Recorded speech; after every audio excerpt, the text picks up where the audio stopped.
అందరికీ నమస్కారం. అమ్మ భాష యూట్యూబ్ ఛానల్ వీక్షకులకి స్వాగతం. ఈరోజు మనం 10వ తరగతి తెలుగు వాచకంలోని డాక్టర్ పాకాల యశోదారెడ్డి గారు రచించినటువంటి కొత్త బాట అనే పాఠ్యాంశం గురించి తెలుసుకుందాం. ముందుగా పాఠం ఉద్దేశం. భారతదేశానికి స్వాతంత్ర్యం వచ్చిన తర్వాత వేగంగా చోటు చేసుకున్న మార్పులు, క్రమానుసారంగా రాబోయే కొత్త మార్పులు, ఊహించని పరిణామాలు, పర్యవసానాలు, స్థానిక ఆధిపత్య శక్తుల మీద సామాన్యుడి కొత్త విజయాలను సంకేతాత్మకంగా చిత్రిస్తుంది కథ. ప్రాంతీయ భాషాపరమైన దృక్పథంతో తెలంగాణ అస్తిత్వ చైతన్యానికి నిదర్శనంగా నిలబడి కొత్త బాటలో నడిచిన కథను పరిచయం చేయడమే ఈ పాఠం ఉద్దేశం. ఆగస్టు 15వ తేదీ 1947వ సంవత్సరంలో భారతదేశానికి స్వాతంత్ర్యం వచ్చింది. స్వాతంత్ర్యం వచ్చిన తర్వాత వేగంగా అనేక మార్పులు మన దేశంలో చోటు చేసుకున్నాయి. క్రమంగా రాబోయేటటువంటి మార్పులు, ఇంకా ఊహించనటువంటి మార్పులు, వాటి ఫలితాలు, స్థానికంగా అధికారం చెలాయించేటటువంటి ఆధిపత్య శక్తుల మీద సామాన్యులు సాధించినటువంటి కొత్త విజయాలను కొత్త బాట అనే కథ సంకేతాత్మకంగా చిత్రీకరిస్తుంది. ప్రాంతీయ మరియు భాషాపరమైనటువంటి కోణంలో తెలంగాణ యొక్క అస్తిత్వ చైతన్యానికి నిదర్శనంగా నిలబడి కొత్త బాటలో నడిచినటువంటి కథను పరిచయం చేయడమే ఈ పాఠం యొక్క ముఖ్యమైనటువంటి ఉద్దేశం. పాఠ్యభాగ వివరాలు. ఈ పాఠం కథానిక ప్రక్రియకు చెందినది. 2 తరాలకు సంబంధించిన వివరాలు, తరాల మధ్య కాలానుగుణంగా వచ్చిన మార్పులు మొదలైన విషయాలను డాక్టర్ పి. యశోదారెడ్డి తమ కొత్త బాటలో తెలియపరిచింది. నేషనల్ బుక్ ట్రస్ట్ ప్రచురించిన యశోదారెడ్డి ఉత్తమ కథలు గ్రంథంలోనిది ఈ పాఠ్యభాగం. ప్రస్తుత మన పాఠ్యభాగం కొత్త బాట. ఇది కథానిక అనేటటువంటి రచనా విధానానికి చెందింది. మానవ జీవితంలోని ఒక సన్నివేశాన్ని కానీ లేదా సంఘటనల మధ్య సంబంధాన్ని కానీ కళాత్మకంగా చిత్రించేదే కథానిక. కథానిక వచన రూపంలో ఉంటుంది. ప్రస్తుత మన కథానిక 2 తరాలకు సంబంధించినటువంటి వివరాల్ని, ఆ 2 తరాల మధ్య కాలానుగుణంగా చోటు చేసుకున్నటువంటి మార్పులు మొదలైనటువంటి విషయాలను తెలియజేస్తుంది. ఈ కథానికను రచించినటువంటి వారు డాక్టర్ పి. యశోదారెడ్డి గారు. నేషనల్ బుక్ ట్రస్ట్ ప్రచురించినటువంటి యశోదారెడ్డి ఉత్తమ కథలు గ్రంథం నుండి ప్రస్తుత మన పాఠ్యభాగం స్వీకరించబడింది.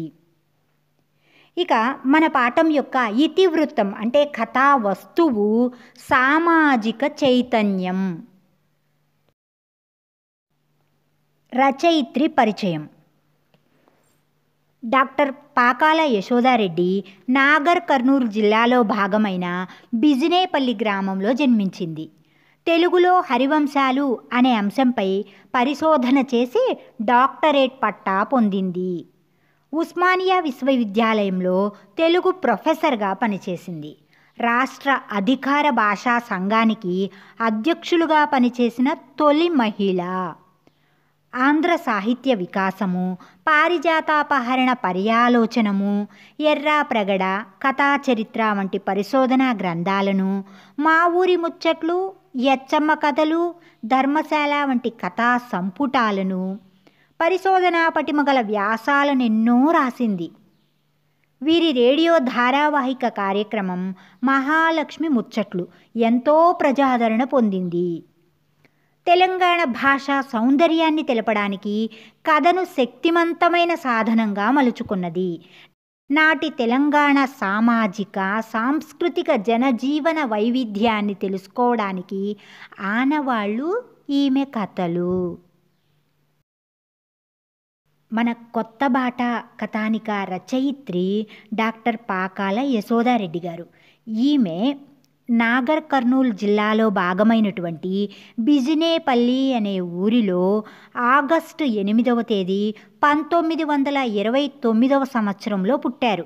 ఈమె తల్లి సరస్వతమ్మ, తండ్రి కాసిరెడ్డి. యశోదారెడ్డి గారు తెలుగులో హరివంశాలు అనేటటువంటి అంశం పైన పరిశోధన చేసి, రీసెర్చ్ చేసి డాక్టరేట్ పట్టా అంటే పిహెచ్డిని పొందారు. ఈమె ఉస్మానియా విశ్వవిద్యాలయంలో తెలుగు శాఖలో ఆచార్యులుగా పనిచేశారు. అంతేకాకుండా రాష్ట్ర అధికార భాషా సంఘానికి అధ్యక్షురాలిగా కూడా వ్యవహరించారు. అంతకు పూర్వం అధికార భాషా సంఘానికి పురుషులే అధ్యక్షులుగా ఉన్నారు. రాష్ట్ర అధికార భాషా సంఘానికి అధ్యక్షులుగా పనిచేసినటువంటి మొదటి మహిళ డాక్టర్ పాకాల యశోదారెడ్డి గారు. ఈమె అనేక పరిశోధనా గ్రంథాలను, కథా సంపుటాలను, పరిశోధనా వ్యాసాలను ఎన్నింటినో రచించారు. వాటిలో మచ్చుకు కొన్ని ఆంధ్ర సాహిత్య వికాసము, పారిజాతాపహరణ పర్యాలోచనము, ఎర్రాప్రగడ, కథాచరిత్ర వంటివి పరిశోధనా గ్రంథాలు. ఇక కథా సంపుటాలేమో మా ఊరి ముచ్చట్లు, ఎచ్చమ్మ కథలు, ధర్మశాల వంటివి. యశోదారెడ్డి గారు రచించినటువంటి రేడియో ధారావాహిక కార్యక్రమం పేరు మహాలక్ష్మి ముచ్చట్లు. ఈ కార్యక్రమం ఎంతోమంది ప్రజల ఆదరణను పొందింది. తెలంగాణ భాష యొక్క అందాన్ని, భాష యొక్క గొప్పతనాన్ని తెలియజేయడానికి కథను శక్తివంతమైనటువంటి ఆయుధంగా మలుచుకున్నారు యశోదారెడ్డి గారు. నాటి తెలంగాణ సమాజాన్ని, సంస్కృతిని, ప్రజల జీవన విధానాన్ని తెలుసుకోవడానికి ఈమె కథలు ఆనవాళ్ళు అని చెప్పవచ్చు. యశోదారెడ్డి గారు అక్టోబర్ 7వ తేదీ 2007వ సంవత్సరం మరణించారు. అచ్చమైన తెలంగాణ మాండలికంలో కథలు రాసిన తొలి తరం తెలంగాణ రచయిత్రిగా ఆమె చరిత్రలో చిరస్థాయిగా నిలిచిపోయారు. ప్రవేశిక. ఈ కొత్త బాట గురించి డాక్టర్ పి యశోదారెడ్డి మాట్లాడుతూ, ఈ కథ తెలంగాణ మాండలికంలో వ్రాయబడింది. అక్కా తమ్ముళ్ళిద్దరూ బస్సు దిగి అక్కడి నుండి ఎద్దుల బండిలో వాళ్ళ ఊరి వరకు ప్రయాణం చేసిన 2 గంటల్లో 2 తరాలకు జరిగిన ఘర్షణ, సాధించిన విజయాలు సప్రమాణంగా ప్రదర్శింపబడ్డాయి. ఈ సంభాషణలో ఎన్నో సాంఘిక దురాచారాలు తడమబడ్డాయి, స్పృశించబడ్డాయి. భాష తెలంగాణ మాండలికాన్ని జీర్ణించుకొని ఆ జాతీయాన్ని, జీవన రీతిని, నుడికారాన్ని ప్రదర్శిస్తుందని చెప్పింది. ఆ కొత్త బాటలో మనం నడక మొదలు పెడదాం. మనం ఇంతకు ముందు చెప్పుకున్నట్లుగా ఈ కథలో అక్క తమ్ముడు ఇద్దరూ కూడా ప్రయాణం చేస్తూ ఉన్నారు. వారి బస్సు ప్రయాణం తర్వాత వారు ఊరు వెళ్ళాలి అంటే ఎద్దుల బండిలో ప్రయాణం చేయాలి. ఆ ప్రయాణం 2 గంటలు పడుతుందట.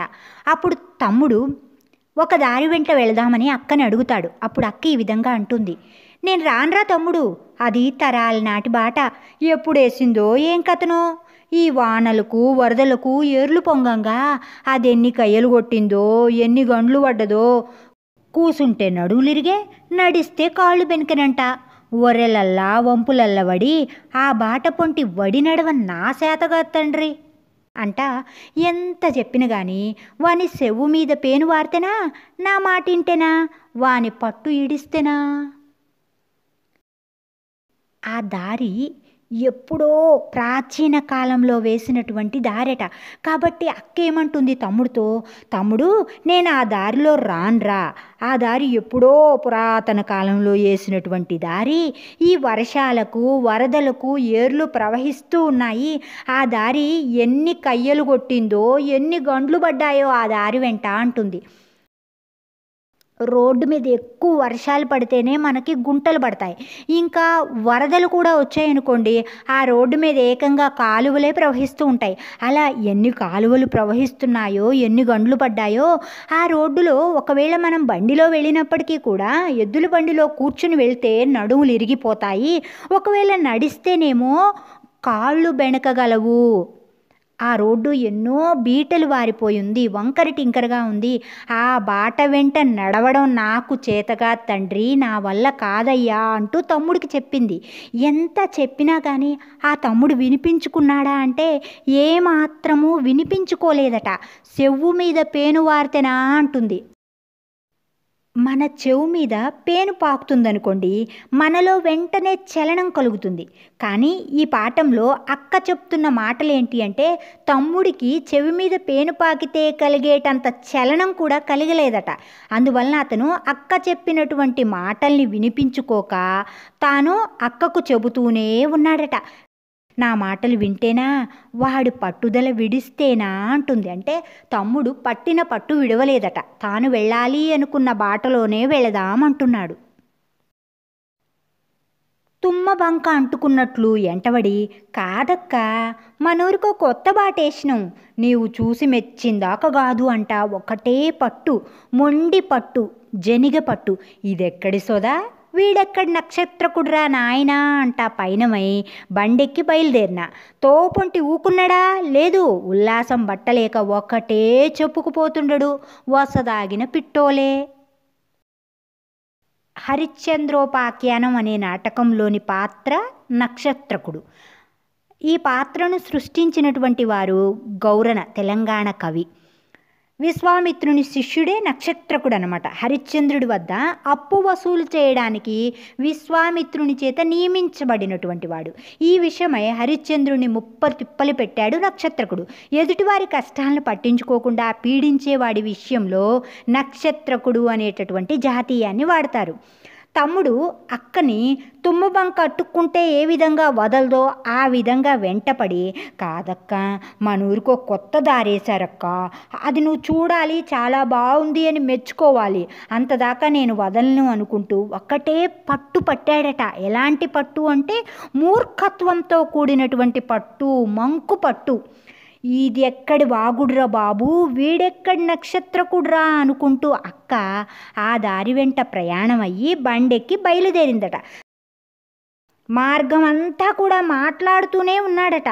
వాడి ఉత్సాహం పట్టలేక ఒకటే చెప్పుకుపోతూనే ఉన్నాడట. ఏ విధంగా అంటే వసదాగిన పిట్టలాగా. చిన్నపిల్లలకు మాటలు చక్కగా రావడానికి కొంచెం మోతాదులో వసపోస్తారు. మోతాదు ఎక్కువైతే మాటలు ఎక్కువవుతాయి అన్నమాట. అలా మాటలు ఎక్కువైతే వసదాగిన పిట్టలా వాగుతున్నాడురా అంటారు. అక్క, ఇది ఈగకాలం కాదే, పూలకాలం, ఎన్నెల మాసం, తీయటి తీపుల దినం. ఏమనుకున్నావో, ఎక్కడ చూసిన కమ్మటి వాసన, ఈయన సొంపైన రొద, పండాకు రాలంగా అడవంతా పసరాకు పోషాకులు తొడిగి సోకులు పోతుండది. ఆ మోదుగు వనం చూడు, పేయంతా పులకరిచ్చినట్లు మొగ్గదొడిగి ఎర్రగా పూసి కొత్త బాటకు మంగళారతులు పడుతున్న ముత్తైదులోలే సాళ్ళు సాళ్ళుగా నిలబడ్డవి. ఆ పొంటున్న మద్దుల జరబారు చూడు, ఎంతెత్తుకు ఎదిగినవో. కొటారి కొమ్మలల్లా తేనె తెట్టెలన్నీ పిక్కటిల్లంగా తేనెలు ఎట్లా నింపుకున్నవో. ఏందే అక్క, ఉల్కవు పలకవు. బండెక్కిన అక్కతో తమ్ముడు ఈ విధంగా చెప్తూ ఉన్నాడు. అక్క, ఇది ఈగకాలం కాదు, పూలకాలం, వెన్నెల కురిసేటటువంటి మాసం, తీయటి తీపుల దినం అక్క. నువ్వేమనుకున్నావో ఏమో కానీ ఎక్కడ చూసినా కూడా కమ్మని వాసన వస్తుంది అక్క. వినడానికి ఎంతో అందమైన ధ్వని, చప్పుడు వినిపిస్తూ ఉంది. చూడు, ఈ ఎడవంతా కూడా ఎంత అందంగా ఉందో. చెట్లకు పండిపోయినటువంటి ఆకులన్నీ రాలిపోయాయి, ఇక కొత్త పచ్చని ఆకులు వచ్చాయి. ఆ చెట్లను చూస్తూ ఉంటే పచ్చని ఆకులతో పెళ్లి బట్టలు తొడుక్కున్నట్లుగా ఎంతో అందాలు చిందిస్తూ ఉన్నాయక్క. అక్క అక్క, అక్కడ ఆ మోదుగు వనం చూడు, మోదుగు చెట్లు ఎంత అందంగా ఉన్నాయో, ఎర్రటి పువ్వులు పూసి ఎంత బాగున్నాయక్క. మన కొత్త బాటకు మంగళహారతులు పడుతున్నటువంటి ముత్తైదువులాగా వరుసలుగా నిలబడ్డాయి. అక్క అక్క ఆ వైపు చూడు, ఎత్తైన చెట్లు కొంచెం చూడక్క, ఎంతెత్తు పెరిగినాయో. ఆ ఎత్తైన చెట్ల మీద చివరి కొమ్మలలో తేనె తుట్టెల నిండా తేనెలు ఎలా నిండుగా ఉన్నాయో చూడక్క. ఏంటక్క నేను ఇంత మాట్లాడుతున్నా కూడా నువ్వేం మాట్లాడవేంటి, ఉలకవు పలకవు అంటున్నాడు. అదో అక్కడ దిక్కు చేరన చెవ్వారిచ్చిను ఎడవాసిన ఎదలని ఏకంజేయ పేరు పెట్టి పిలుస్తున్నట్లు ఆ కోయిల కూతలు. అక్క అదో ఆ కండ్లబడేదే చింతల తోపు, చింతలు ఇంకా చిగురుకోలేదు. గున్నమావిళ్ళు చూడు, పొన్నకాయల సోంట ఆడపిల్లలు సింగారించుకున్నట్లు కానొస్తుండవి. యాపలు ఇప్పుడిప్పుడే మొగ్గలిచ్చుకుంటుండవి. అక్క ఆ వైపు కొంచెం శ్రద్ధగా విను. విడిపోయినటువంటి హృదయాల్ని ఒక్కటిగా చేయడానికి పేరు పెట్టి పిలుస్తున్నట్లుగా కోయిలలు కుహూ కుహూ అంటూ ఎంత అందంగా కూస్తున్నాయో కదక్క. అక్క అక్క అదిగో ఆ కనిపిస్తుందే అదే చింత చెట్ల గుంపక్క, చింతలు ఇంకా చిగురుకోలేదక్క. ఆ గున్నమావిళ్ళను కూడా చూడక్క అంటున్నాడు. సన్నని అందమైన వస్తువుని వర్ణించడానికి పొన్నకాయలతో పోలుస్తారు. పొన్నకాయల్లాంటి ఆడపిల్లలు అలంకరించుకున్నట్లుగా గున్నమావిళ్ళు కనిపిస్తున్నాయక్క. ఏప చెట్లేమో ఇంకా మొగ్గలు విచ్చుకోలేదక్క అని చెప్తున్నాడు. అదో చూడు, మాటలల్లనే మనూరి పొలి మెర్రానే వచ్చే. ఎదుర్కొన్నాడు మగపెండ్లి చుట్టాలకు మర్యాదలు చేయ గుంపుగట్టినట్లు గుబురుగా వెరిగిన ఆ వాయిలు పొదలు చూడు అక్క. బాట పక్కల పొంటి ముసలిమాన్లన్నీ గూలంగా ఎదిగొస్తున్న కొత్త చెట్లను చూడమ్మా. ఏమంటున్నాడు తమ్ముడు? అక్క అదిగో చూడు, మాటల్లోనే మనం ఊరి సరిహద్దులోకి రానే వచ్చామక్క. పెళ్లి సమయంలో పెళ్లి కొడుకును పెళ్లి కూతురు కుటుంబము బంధువులు మిత్రులు సంతోషంగా స్వాగతించేటటువంటి ఒక సంప్రదాయ వేడుకే ఎదుర్కోళ్ళు, లేదా దీన్నే ఎదురు సన్నాహం అని కూడా అంటారు. మగపెండ్లి చుట్టాలకి మర్యాదలు చేయడానికి గుంపుగట్టినట్లుగా గుబురుగా వాయిల పొదలు పెరిగాయట. వాటిని చూడక్క అంటున్నాడు. అంతేకాకుండా ఆ దారి వెంట ఉన్నటువంటి పాత వృక్షాలు అంటే ముసలి చెట్లన్నీ కూడా కూలిపోతే ఆ స్థానంలో పెరుగుతున్నటువంటి కొత్త చెట్లను కూడా చూడమంటున్నాడు అక్కని తమ్ముడు. ఈ సూపుతోటే కొంచెం అటు దిక్కు నీ కన్ను వారజేయి, ఆ చెరువు చూడు, ఇప్పుడు నిండుగా నీల సముద్రమోలే నీరు మోస్తుండది. ఈ చెరువుకు ఆయకట్ట కట్టిన పుణ్యాన అందరికీ ఆదిరువైంది. కొంచెం అటువైపు కూడా కన్ను పెట్టి చూడక్క అంటున్నాడు. ఆ చెరువుని చూడు, ఇప్పుడు నీల సముద్రం నిండుగా ఎంత అందంగా ఉంటుందో మన చెరువు కూడా అంతే అందంగా నీటితో నిండి ఉంది. ఇప్పుడు మన చెరువుకి ఆనకట్ట కట్టినందువలన ప్రజలందరికీ కూడా ఆధారం అయ్యింది, మన ఊరికి ఆదరువయ్యింది అని చెప్తున్నాడు. అవును నిజంగానే, ఏకశిస్తుగా పాదరసం ఒలక పోసినట్లు ఈ చెరువు ఎన్నెలకు మెరుస్తుండది. గని ఇళ్ళలు కంగన పండగ అవుతాది. ఈ పాయకుంటలకెళ్ళి పెద్ద కొరమాళ్ళు చెంగు చెంగును దుంకుకుంటా ఎగిరి సన్న చేపలను గుటుకు గుటుకుమనుకుంటా సుడిగుండాలనే లేపుతుండవి. చెరువు చూడ్డానికి ఎలా అవుదట, ఒకేసారిగా పాదరసాన్ని పారబోస్తే ఎలా మెరుస్తూ ఉంటుందో. పాదరసం అంటే మెర్క్యూరీ, అది సహజంగానే మెరుస్తూ ఉంటుంది కదా. మరి అది ఒకే చోట ఎక్కువ పడింది అనుకోండి, ఇంకా వెన్నెల్లా మెరుస్తూ ఉంటుంది. అలాగే ఆ చెరువు కూడా మెరుస్తూ ఉందట. అక్క ఇల్లలకగానే పండగవ్వదు కదా అనుకుంది. ఆ చెరువులో పెద్ద కొర్రమాళ్ళు ఉన్నాయంట, అంటే కొర్రమీను చేప అంటాం కదా, అవి చెంగు చెంగున పైకి కిందికి దూకుతూ అక్కడ ఉన్నటువంటి చిన్న చిన్న చేపల్ని పట్టుకొని గుటుకు గుటుకు అని మింగుతూ నీళ్లలో సుడిగుండాలను లేపుతూ ఉన్నాయట. గవిన్ల గుడ్డెలుగులు చెదల పుట్టలను గోళ్ల గీకి పుట్టకు పుట్ట పెరుగుల గెట్టెలను మెక్కింది జాలక, చెట్ల సికెలకు ఎగవాకి జంటె తీనెలు ఆ పూటం జుర్రుకున్న జాలక, ఆ పూట కళ్ళుకు గట్టిన ఈతలొట్టి కోసం ఈడికి ఆడికి కాళ్ళు గాలిన పిల్లులోలే ఆసు వస్తూనే ఉండవి. గవిన్లంటే గుహలు, గుడ్డెలుగులు అంటేనేమో ఎలుగుబంట్లు. ఆ గుహల్లోని ఎలుగుబంట్లు ఏం చేస్తున్నాయంట, చెదల పుట్టలను గోళ్లతో గీకి ఆ పుట్టలో పెరిగినంత మేరలను తిన్నది సరిపోక చెట్ల చివర్లకు ఎగప్రాకి అక్కడున్నటువంటి జంటె తేనెలను అంటే తేనె పట్టులోని వెచ్చని తేనెను ఆశాంతంగా మొత్తంగా జుర్రుకున్నది కూడా సరిపోక కళ్ళు కోసం ఈత చెట్టుకి ఒక కుండ కడతారు. దాన్నే ఈతలొట్టి అంటారు. ఆ ఈతలొట్టి కోసం ఈడకి ఆడకి అంటే ఇటు అటు కాళ్ళు కాలినటువంటి పిల్లిలా తిరుగుతూనే ఉన్నాయట అని మనసులో అనుకుంటా ఆ గుడ్డెలుగులను చూసే కంటిని అట్లా మీది మీదికి సారిచ్చేటోళ్ళకి గట్టు మీద జారుడు బండల వెనక అలుగు దుంకే కాడ చిరతగండు ఆ కాదు ఆడిదే అప్పుడే ఈనిందో ఏమో కండ్లు గానక పొట్టాపతికి గాండ్రు గాండ్రు అనుకుంటా తన పొట్టన పుట్టిన తన కూనల్నే నమల్క మింగ చూస్తుండది. ఏం జరుగుతుంది వాళ్ళు వెళ్ళే దారిలో అంటే ఇప్పుడు దాకా ఎలుగుబండిని చూశారు కదా, అలా చూసి ఇంకా అది అటు ఇటు తిరుగుతుంది అని మనసులో అనుకుంటూ అలాగే పైకి ఒకసారి దృష్టిని ప్రసరింపజేసిందంట. ఏం కనిపించింది వీళ్ళ కళ్ళకి అంటే గట్టు మీద జారుడు బండల వెనకాల అలుగు దుంకే దగ్గర అంటే ఊర్లో ఉన్నటువంటి చెరువు నిండిన తర్వాత ఎక్కువ నీరు ఉంటే అలుగులోకి ప్రవహిస్తుంది. ఆ అలుగు దూకే దగ్గర చిరతగండు ఉందంట, అంటే మగపులి ఉందంట.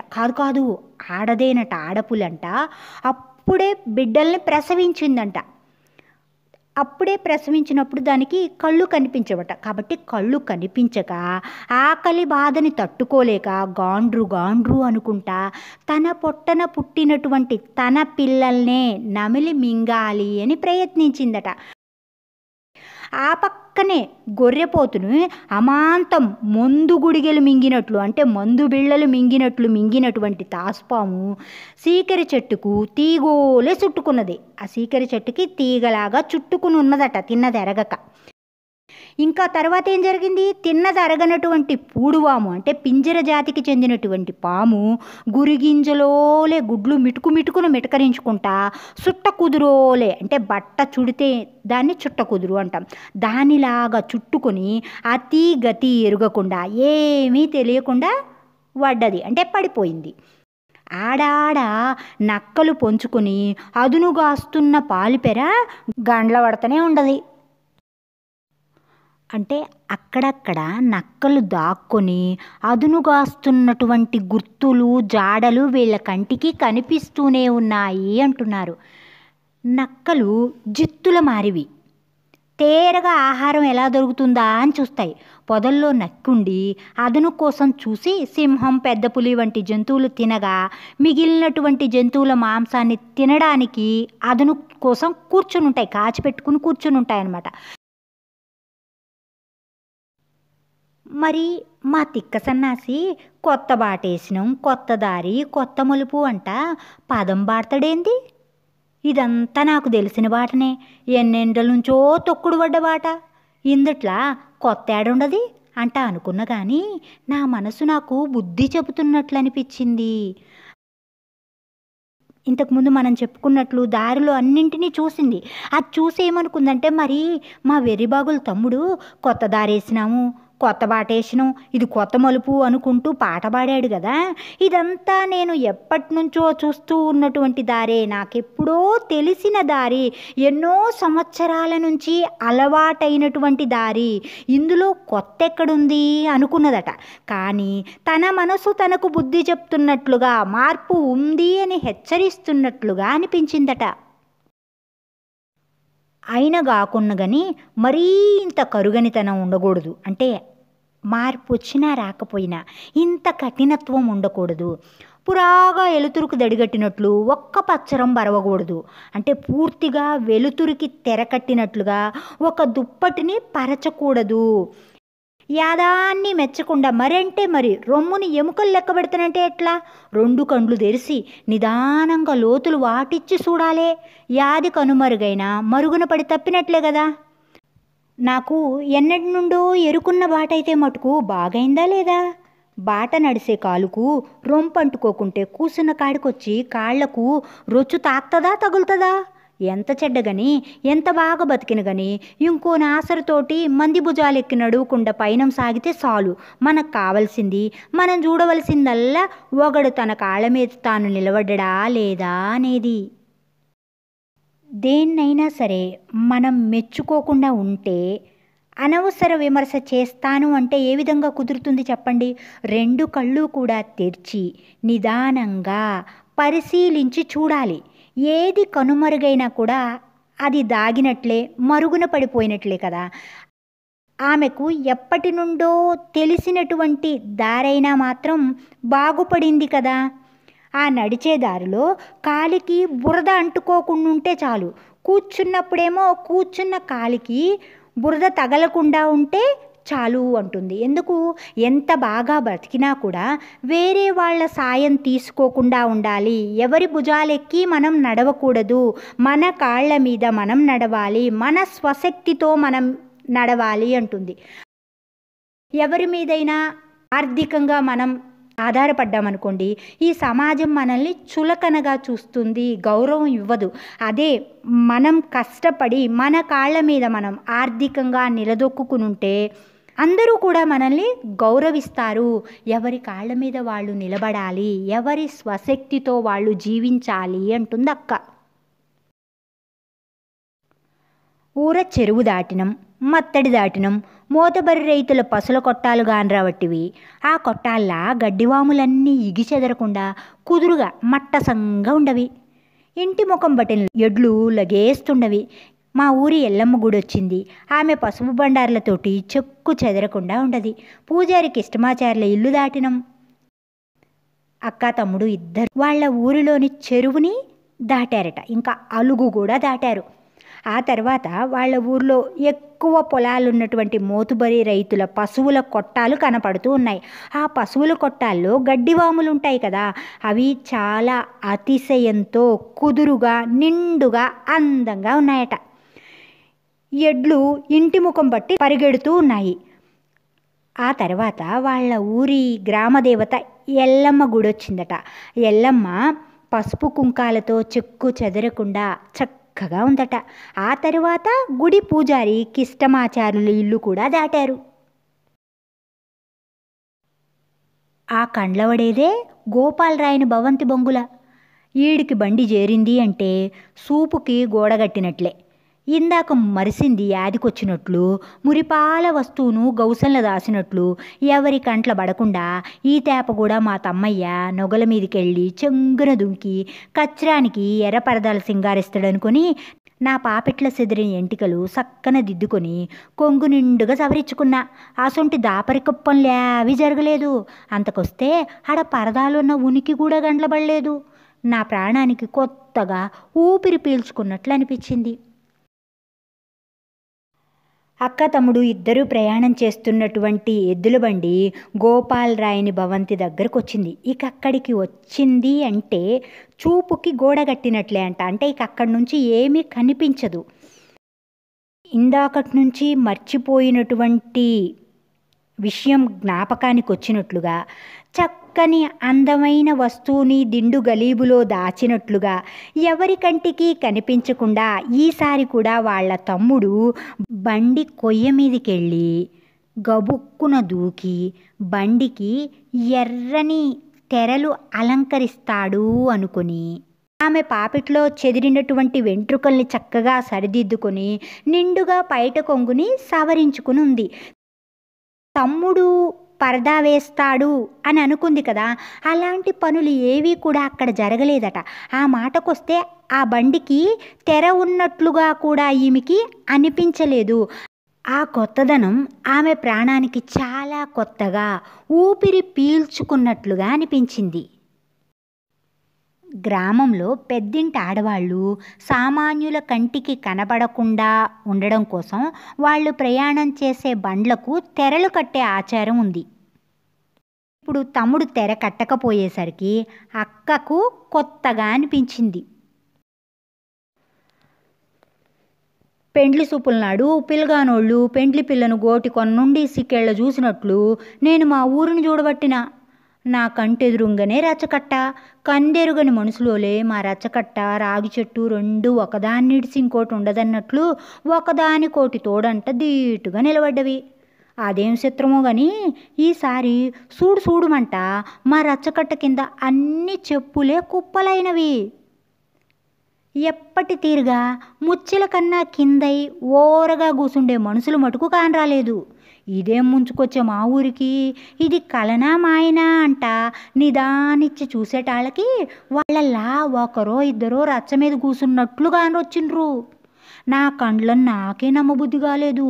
రెండు చేతులు బాగా నలుపుకొని మళ్ళా చూసిన కూడా అదే నిలుకడై నిలబడి నిజం అని తోసింది. ఓ రచ్చబండ, ఓ రాగి చెట్టు ఎన్నాళ్ళకెన్నాళ్ళకు ఏరుతార్లు ఎచ్చుతచ్చులు మాని తోటి మనిషికి సమానంగా తావును నీడను పంచి ఇచ్చే యోగము బుద్ధి మీకు దక్కింది అని మెచ్చుకుంటా సంబురాన ముందుకు సాగిన. ఆ ప్రయాణంలో భాగంగా అక్క పెళ్లి చూపుల రోజు పెళ్లి కొడుకు పెళ్లి కొడుకు తరపు బంధువులు పెళ్లి కూతుర్ని ఏ విధంగా అయితే కాలి గోటి నుండి తల వరకు పరిశీలనగా చూస్తారో అంతే పరిశీలనగా వాళ్ళ ఊరిని చూసిందట అక్క. ఆమెకెదురుగా రచ్చబండ కనిపించిందట. భేదభావం తెలియనటువంటి మనుషుల వలె రచ్చబండ రాగి చెట్టు రెండూ కూడా ఒకదాన్ని విడిచి ఇంకొకటి ఉండదు అన్నట్లుగా ఒకదానికొకటి సాయంగా చక్కగా నిలబడ్డాయట. అదేం విచిత్రమో గాని చూడు చూడుమంటూ ఆ రచ్చకట్ట కింద అన్ని చెప్పులు కుప్పలుగా ఉన్నాయట. ఎప్పటిలాగానే ఆ చెప్పులకి పక్కగా కూర్చుండేటటువంటి మనుషులు మాత్రం కనిపించలేదంట. అదేంటి ఇక్కడ ఎవ్వరూ లేరు, ఇదేంటి ఊరికేం ముంచుకొచ్చింది, ఇది కళ నిజమా అని నిదానంగా మళ్ళా చూసేసరికి ఆ కింద కూర్చోవలసిన వాళ్ళల్లో ఒకరో ఇద్దరో రచ్చబండ మీద కూర్చున్నట్లుగా కనిపించిందట. తను చూసింది నిజమా కాదా అని నమ్మబుద్ధి కాలేదట. కాబట్టి ఆమె ఏం చేసింది, రెండు చేతులను కళ్ళ కానిచ్చి కళ్ళు నలుపుకొని మళ్ళీ జాగ్రత్తగా చూసిందట. ఆమె చూసిందే నిలకడగా మరలా కనిపించింది. ఆ రచ్చబండ రాగి చెట్టు ఎన్నాళ్లకు తారతమ్యాల్ని హెచ్చు తగ్గుల్ని మాని తోటి మనుషులందరినీ కూడా సమానంగా చూస్తున్నాయి. మనుషులందరికీ సమానమైనటువంటి చోటుని సమానమైన నీడని పంచి ఇస్తున్నాయి.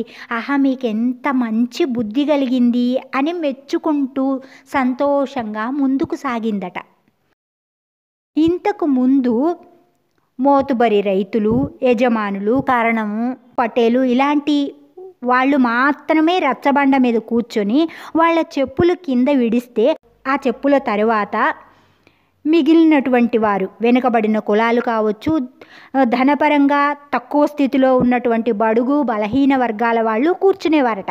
కానీ ఇప్పుడు వాళ్ళు కూడా అందరితో సమానంగా రచ్చబండ మీద కూర్చునేసరికి మనుషుల మధ్య తారతమ్యాలు భేదభావాలు లేవు, అందరూ సమానంగా ఉన్నారు అనే మార్పుకి ఆమె ఎంతో సంబరపడిపోయింది.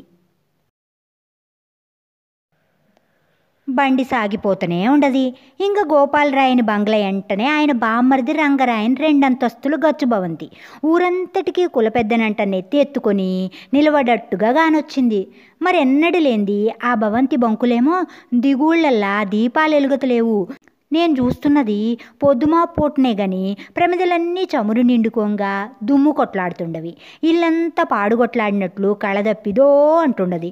ఎందుకో అంట అనుమానపడుతుండగా మా ఓడు పెద్ద పుల్ని ప్రాణంతోటి పగ్గానేసిన కుశాలతోటి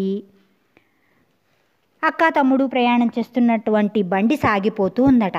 ఇక వాళ్ళకి ఏం కనిపించింది అంటే గోపాలరాయని బంగ్లా తర్వాత ఆయన బావమరుదైనటువంటి రంగరాయని రెండంతస్తుల భవంతి కనిపించిందట. అది ఊరంతటికీ నేనే కులపెద్దని అన్నట్లుగా చాలా తలెత్తుకుని నిలబడ్డట్టుగా, అంటే రెండంతస్తుల బంగ్లా కదా ఎత్తుగా కనిపించిందట. కానీ ఇంతకు ముందెప్పుడూ లేనట్టుగా ఆ భవంతికి ఎత్తుగా ఉండేటటువంటి అరుగులకు కట్టినటువంటి గూళ్ళల్లో దీపాలు వెలగడం లేదట. ఎందుకు, ఆమె చూస్తున్నది పొద్దుమాపే వేళ, అంటే రాత్రి అవబోతున్న టైం. కానీ మరి దీపాలు వెలిగించాలి కదా, దీపాలు వెలగడం లేదట.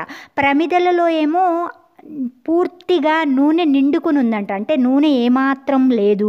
పైగా ఏంటంటే ఇల్లంతా కూడా పాడుబడిపోయినట్లుగా కళావిహీనంగా భయంకరంగా ఉందట.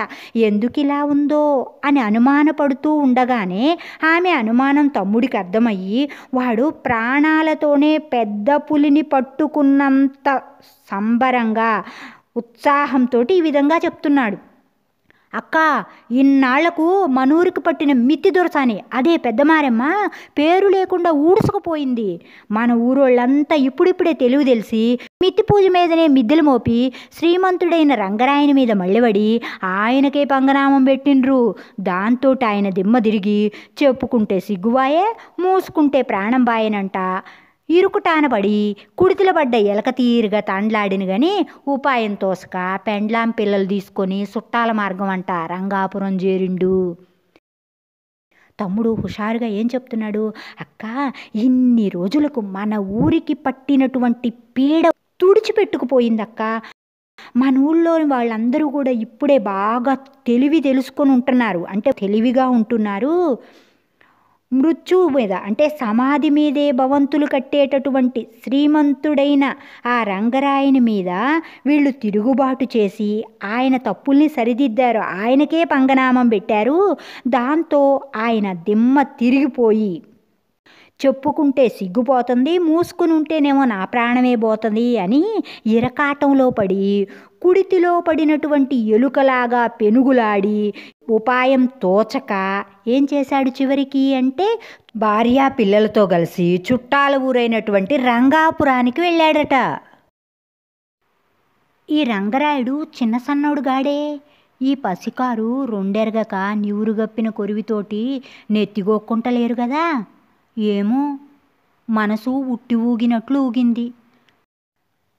రంగరాయుని గురించి తమ్ముడు చెప్పినటువంటి మాటలు విన్న తర్వాత ఆ అక్క ఏమనుకుంది అంటే, అమ్మో రంగరాయుడేమీ సామాన్యుడు కాదు, ఈ చిన్నపిల్లలకు ఆ విషయం తెలియక నివురుగప్పినటువంటి కొరివితో వీళ్ళ నెత్తి గోక్కుంటున్నారు, తర్వాత ఎలాంటి పరిణామాలు జరుగుతాయో అని ఆలోచిస్తూ ఆమె ఏమి చెయ్యాలో నిర్ణయించుకోలేని స్థితిలో ఊగిసలాడింది.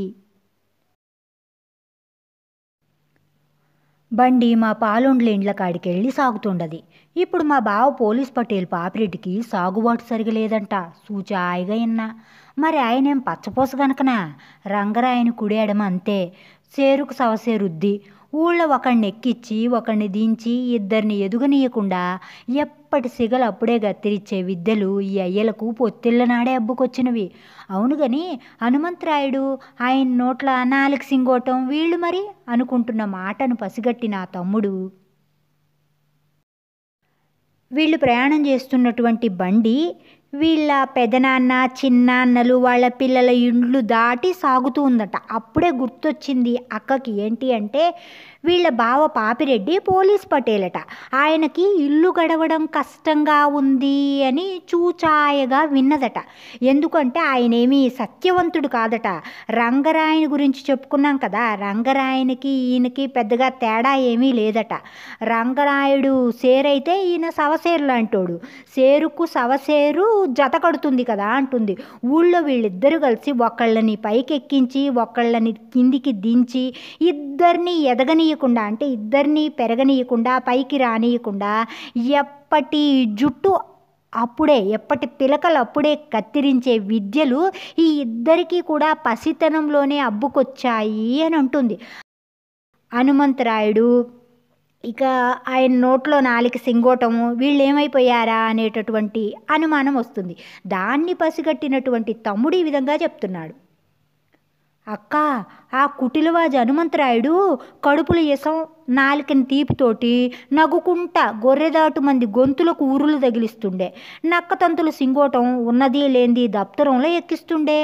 ఇంగిప్పుడు కండ్లు తెరిసిన జనం వాళ్ళకన్నా 2 ఆకులు ఎక్కువ చదివినట్లు ఆ తంత్రాలన్నీ పురుట్లోనే పుట్టుకుమనిపిస్తుండ్రు. లేకుంటే ఏందంట, ఎన్నాళ్ళంట వీళ్ళ చెప్పు కింద తేళ్ల తీరుగా అణిగిమణిగుంటారు.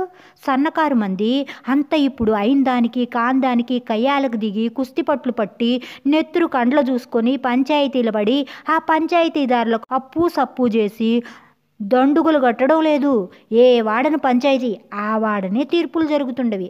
అక్క ఇన్నాళ్ల తీరుగా అర్ధమరాత్రులు దొంగతనాలు లేవు, సేండ్ల దోపిండ్లు లేవు, పరిక్కంపలు లేవు, లాగుల తొండలు లేవు, ముంత పొగలు లేవు, ఈపు ముద్దెర్లు లేవు, బండ బరువులు లేవు, అడుక్కు తిండ్లు లేవు అని చెప్తున్నాడు. హనుమంతరాయుడు మోసగాడట, అంటే కపట బుద్ధి కలిగినటువంటి వాడు. ఆయన కడుపులో విషం పెట్టుకొని, అంటే లోపల మన చెడుని కోరుతూ పైకి మాత్రం మంచిగా తీపి మాటలు మాట్లాడుతూ ఉంటాడట. గొర్రెల గొంతులకు ఉరి తగిలించే రకమట. జిత్తుల మారి నక్కలాంటి వాడు సింగోటం. ఆయన ఏం చేస్తాడు, ఉన్నది లేనిది అన్నీ కూడా నమోదు పుస్తకంలో ఎక్కిస్తూ ఉండేవాడట. కానీ ఇప్పుడు తెలిసిన ప్రజలు, కండ్లు తెరుచుకున్నటువంటి ప్రజలు వాళ్ళిద్దరికన్నా 2 ఆకులు ఎక్కువే చదివి వాళ్ళు చేస్తున్నటువంటి మాయలు మోసాలు అన్నీ మొదట్లోనే తుంచేస్తున్నారు. లేకపోతే ఇంతకు ముందు కాలంలో ఏమయ్యేది, వీళ్ళందరూ కూడా ఆ ఇద్దరి చెప్పు కింద తేళ్లలాగా అణిగి మణిగి ఉండేవారు. సన్నకారు మంది అంతా కూడా ఇప్పుడు అయిందానికి కానిదానికి ఏమీ తగవులకి పోట్లాటలకి వెళ్ళట్లేదు. ఒకప్పుడైతే ప్రతిదానికి పోట్లాడుకోవడం, కొట్టుకోవడం, నెత్తురు కళ్ళ చూడటం లాంటివి జరిగాయి. అలా జరిగినప్పుడు పంచాయతీకి వెళ్ళేవాళ్ళు. ఆ ఇద్దరికి కూడా పంచాయతీదారులు ఫైన్ వేసేవాళ్ళు.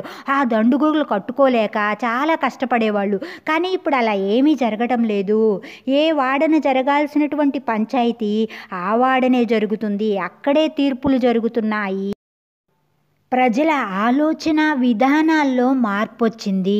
ఇంతకు ముందులా మన ఊర్లో అర్ధరాత్రి దొంగతనాలు జరగడం లేదు, చేలలో దోపిడీలు జరగడం లేదు, పరిక్కంపలు లేవు, లాగులో తొండలు వేయడం లాంటి శిక్షలు లేవు, ముంత పొగలు లేవు, వీపుపై ముద్రలు వేయడాలు కానీ, బండ బరువులు మోయించడాలు కానీ, అడుక్కు తినడం వంటివి కూడా ఇప్పుడు మన ఊరిలో లేవు అని అక్కకు తమ్ముడు చెప్తూ ఉన్నాడు. బండి మా ఇంటి దిక్కు మూల మలుపు తిరిగింది.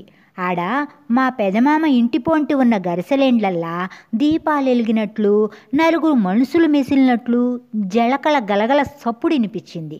ఇదేందిరా అన్నట్లు మా తమ్ముడి దిక్కు చూసిన వెంటనే మా హాజరు జవాబు ఎక్కడలేని ఉల్లాసంతో భుజానేసుకున్న దుస్తురుమాలు జాడిచ్చి దులుపుకుంటా, అక్క ఇది మన మేనా పల్లకీలుండే పాత పొత్తులిల్లు. జనం మెదులక బండజింకలు చేరి అబ్బో అన్నట్లుండే. అది ఇప్పుడు మనూరికి రాత్రి బడయింది. మేమంతా కలిసి ఈ ఊళ్ళో ఎవరి పెండిళ్ళైనా కానీ వాళ్ళెంత మోతెబరి కర్ణ పటేండ్లైనా వాళ్ళ పెండిండ్లకు మనుషులు మోసే మేనా పల్లకీలు రాకూడదు. సంబురానికి మెరిమెడి చేసి పగటి దీపాలు వెలిగించి ఊరంతా మెరిచినా మెరియని ఊరేగింపులు తీసే మగ్దూరు లేదంట కట్టడి చేసినాం. ఇంకా మన పెత్తాత కండ్లు నిప్పుకొలు సెరగంగా చేసేది లేక తామసం ఆపుకొని పణ మీద చెమటలు చిన్న పంచితో తుడుచుకుంటా బుస్సు బుస్సుమంటుండగా మేమంతా ఈ పాత సవారీలను భద్రంగా గుమ్ములింట్ల అలంకారాలోలే ఏళ్లాడగట్టినాం. అక్క తమ్ముడు ప్రయాణం చేస్తున్నటువంటి ఎద్దుల బండి వాళ్ళ ఇంటి వైపు మూల మలుపు తిరిగిందట. అక్కడ వీళ్ళ పెద్దమామ ఇంటి దగ్గరలో ఉన్నటువంటి ధాన్యం భద్రపరిచే గదుల ఇండ్ల దీపాలు వెలిగినట్లు, 4 మనుషులక్కడ కదలాడినట్లుగా నీళ్ల శబ్దము వినిపించింది అక్కకి. ఇదేందిరా అన్నట్లుగా అక్క తమ్ముడి వైపు చూసిందట. వెంటనే ప్రశ్నకు జవాబు చెప్పడానికి రెడీగా ఎక్కడా లేనటువంటి ఉత్సాహం తెచ్చుకుని తమ్ముడు తన భుజాన వేసుకున్నటువంటి కండువాని జాడిచ్చి దులుపుకుంటా, అక్క ఇది ఇంతకుముందు మన మీనా పల్లకీలు ఉండేటటువంటి పాత పొత్తులిల్లక్క. ఇక్కడ జనం మెదలక బండజింకలు అంటే గబ్బిలాలు చేరి అబ్బో అన్నట్లుగా ఉండింది. అది ఇప్పుడు మన ఊరికి రాత్రి బడయిందక్క. ఇక్కడ మన ఊరిలోని వాళ్ళు పెద్దవాళ్ళందరూ కూడా రాత్రిపూట చదువుకుంటా ఉండారు. మేమంతా కలిసి ఈ ఊళ్ళో ఎవరి పెళ్ళి జరిగినా కానీ వాళ్ళు ఎంత పెద్ద రైతులైనా కరణాలైనా పటేండ్లైనా వాళ్ళ ఇంట్లో జరిగే పెళ్ళిళ్లకు మనుషులు మోసే మేనా పల్లకీలు రాకూడదు. సంబరానికి అంటే వేడుక్కు ఊరేగింపు చేసి పగటి దీపాలు వెలిగించి ఊరంతా పల్లకీల్లో వాళ్ళని కూర్చోబెట్టి మనుషులు మోసేదాన్ని కట్టడి చేశామక్క, మోయకూడదు, ఇంకా అలాంటి నియమం లేదు అని చెప్పి నియమం చేసినాము. ఈ నియమం చేసేసరికి మన పెత్తాత కళ్ళు నిప్పులు చెరిగినాయి అంటే నమ్మక్క. ఇక పాపం చేసేదేమీ లేక, కోపాన్ని ఆపుకోలేక తన నుదుటికి పట్టినటువంటి చెమటల్ని చిన్న పంచితోటి అంటే పైపంచ కండువాతోటి తుడుచుకుంటా మా మీద బుస్సు బుస్సుమనే కోపం చెరగంగా పాపం ఏమీ చేయలేక అక్కడి నుంచి వెళ్ళిపోయాడు. ఈ పాత సవారీల్ని అంటే ఈ మేనా పల్లకీలన్నింటినీ భద్రంగా తీసుకెళ్ళి ధాన్యం నిలువ ఉంచటానికి ఉపయోగించే పెద్ద అల్లిక బుట్టలు పెడతాం కదా, ఆ ఇంట్లో అలంకారాల్లాగా ఏళ్లాడగట్టినామక్క అని చెప్పాడు. బండి మా ఇంటి కమాను ముంగల ఆగింది. గజ్జెల సప్పుడిని ఆ చుట్టుపక్కల పిల్లలంతా ఉరుక్కుంటొచ్చి చుట్టు జుట్టుకొండ్రు. ఈ పిల్లలు ఇన్నాళ్ల తీరుగా ఈసురు మంట లేరు.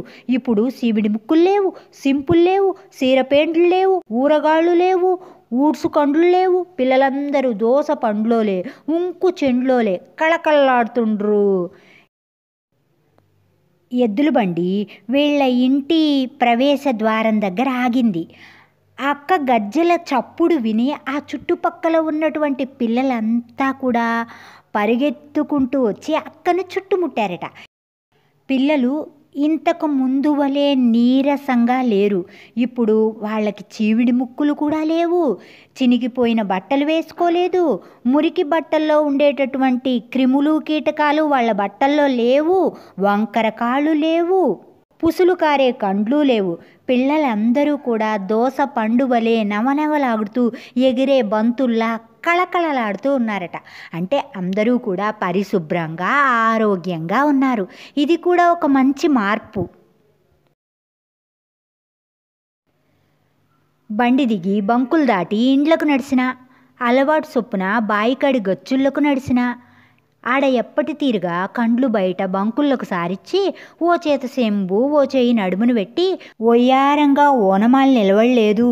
ఓనమాలమ్మా ఇప్పుడు మా పెద్దత్త పక్కన దేవునింటి ముందలు కూసుండి ఒత్తులు పేనుతుండది. ఇది కలనా నిజమా అంటా డింగై అక్కడికక్కడ చూస్తుండగానే అక్క అంటా విలుసుకుంటొచ్చి కుసుమ నాకు నీళ్ళ చెంబు అందించింది. ఒక్కసారి అమాంతం నా చేతులున్న చెంబు జారినంత పనైంది కానీ అనుకోకుండా నా 2 చేతులు మా పాలేరు రాజని బిడ్డ కుసుమ దిక్కు సాగినవి. అది నా ఎదకొచ్చి ఆనింది. అన్ని కండ్లు ఒక దిక్కేసేడబట్టినవి. ఎవ్వరు కదుల్లేదు, ఎవ్వరి నోట మాట పెకులలేదు.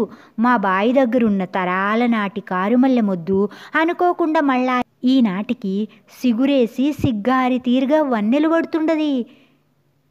ఇంతట్లకే మా తమ్ముడొచ్చి ముసిముసి నవ్వుకుంటా బాయికాడి కమాను స్తంభాన్ని కానీ నిలబడ్డాడు. ఇల్లంతా ఎన్నెళ్ళు కురిసినట్లు అనిపించింది. అక్క తమ్ముడు వస్తున్నారు కదా. అక్క బండి దిగి ఇంటి ముందర ఎత్తుగా కట్టినటువంటి అరుగుల్ని దాటి ఇంట్లోకి నడిచిందట. అలవాటు చొప్పున నూతి పక్కనున్న గచ్చు దగ్గరికి నడిచింది. అక్కడ ఎప్పటిలాగే అరుగుల వైపు చూస్తూ ఓ చేతిలో చెంబు ఇంకో చేయేమో నడుమును పెట్టుకుని వయ్యారంగా పని మనిషి నిలబడి లేదట. ఇప్పుడు పని మనిషి ఎక్కడుంది అంటే వాళ్ళ పెద్దత్త పక్కన దేవుడింటి ముందల కూర్చొని ఒత్తులు పేనుతుందట. ఇది కళా నిజమా అంటూ ఆమె ఆశ్చర్యపోయి అక్కడికక్కడ చూస్తూ ఉండగానే అక్క అని ప్రేమగా పిలుస్తూ కుసుమ ఈమెకు కాళ్ళు కడుక్కోవడానికి నీళ్ళ చెంపించిందట. ఒక్కసారి అమాంతంగా ఆ చేతిలో ఉన్నటువంటి చెంబు జారినంత పనైందట. అనుకోకుండా ఆమె 2 చేతులు ఆమె పాలేరి బిడ్డ అయినటువంటి కుసుమ దిక్కు సాగినవి. అంటే కుసుమని ఆమె కౌగిలించుకుంది. ఆమె హృదయానికి తాకింది కుసుమ. ఆ పాపకు తనే ఆ పేరు పెట్టింది. అక్కడ ఉన్నటువంటి వారందరి కళ్ళు ఆ దిక్కే చూడసాగాయట. ఎవ్వరూ కూడా కొంచెం కూడా కదలలేదు. ఎవ్వరి నోట్లో నుంచి కొద్దిగా కూడా మాట పెగలలేదు, మాట రాలేదు. వాళ్ళ బావి దగ్గర ఎప్పటి నుంచో ఉన్నటువంటి కారు మల్లె మొద్దు అనుకోకుండా మళ్ళీ ఇప్పుడే చిగురించి సింగారించుకున్నట్లుగా అందాలు చిందిస్తుందట. ఇంతలోకే వాళ్ళ తమ్ముడొచ్చి ముసిముసిగా నవ్వుకుంటూ బావి దగ్గరున్నటువంటి కమాను స్తంభానికి ఆనుకొని నిలబడ్డాడు. ఇంతకుముందు పని మనుషులు ఇళ్లల్లోకి వచ్చేవారు కాదు, పైగా మనతో పాటు సమానంగా కూర్చునేవారు కాదు, యజమానిని తాకేవారు కాదు. కానీ ప్రస్తుత మార్పును చూసినటువంటి ఆమె చాలా సంతోషించింది. ఆ సంతోషంలో తమ ఇల్లంతా కూడా వెన్నెలలు కురుస్తున్నటువంటి అనుభూతి కలిగింది ఆమెకు. అవును, ఇది కొత్త బాటనే. ఇంతకంటే కొత్త బాట, మంచి బాట ఇంకెట్లుంటుంది అంటే ఇంకా ఎలా ఉంటుంది? యాడుంటుంది, ఎక్కడుంటుంది? బాట ఏసేటోళ్ళు నడుస్తుండాలి కానీ పాపం ఆ బాట వల్లనంటదా అంటే వద్దంటుందా, వదగనంటుందా? నలుగురు పలికిందే మాట, నలుగురు మెచ్చిందే నడుత, నలుగురు నడిసిందే బాట. ఈ కథలో మోసపోయిన, తక్కువగా చూడబడినటువంటి ప్రజల ఆలోచన విధానంలో మార్పు వచ్చింది. ప్రశ్నించి సమన్యాయాన్ని సాధించారు. దురాచారాలు పోయాయి.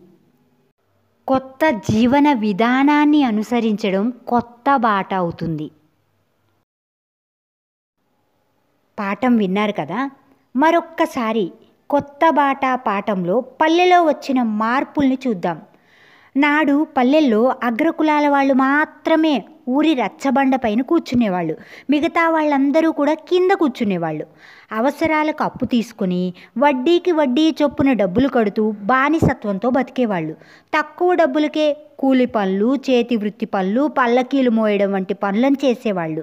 పంచాయతీ పెద్ద చెప్పే తీర్పునే వేదవాక్కుగా భావించేవారు. అర్ధరాత్రులలో ఇళ్లల్లో, చేలల్లో దోపిడీలు జరిగేవి. కాలం మారిన కొద్దీ ప్రజల ఆలోచనల్లో మార్పు వచ్చింది. పల్లెల్లో భౌతికంగా, సాంఘికంగా ఎన్నో మార్పులు చోటు చేసుకున్నాయి. మంచి రహదారులు నిర్మించారు, శుభ్రతను నేర్చుకున్నారు, గ్రామాలని అందంగా తీర్చిదిద్దుకున్నారు, స్వేచ్ఛను, సమానత్వాన్ని కోరుకున్నారు. ఇతరులపై ఆధారపడి వారి మోచేతి నీళ్లు తాగి బ్రతికే పనులకు స్వస్తి చెప్పారు. తమ కష్టానికి తగినటువంటి ఫలితాన్ని కోరుకున్నారు. పల్లకీలు మోయడం మానివేశారు. డబ్బుల విషయంలో వారు మోసపోతున్నది తెలుసుకుని జాగ్రత్త పడ్డారు. పైకి తీయగా మాట్లాడి మోసం చేసే కుటిల వాజితనపు మనుషులకు బుద్ధి చెప్పారు. సాంఘిక దురాచారాలు అంతరించాయి. అందరూ చదువుకోవాలనే స్పృహ వచ్చింది. వ్యక్తిగత శుభ్రత పెరిగింది. బతకడం నేర్చుకున్నారు. కొత్త బాట పాఠం ఇంతటితో సమాప్తం. మరో వీడియోతో మళ్ళీ కలుద్దాం. ధన్యవాదాలు.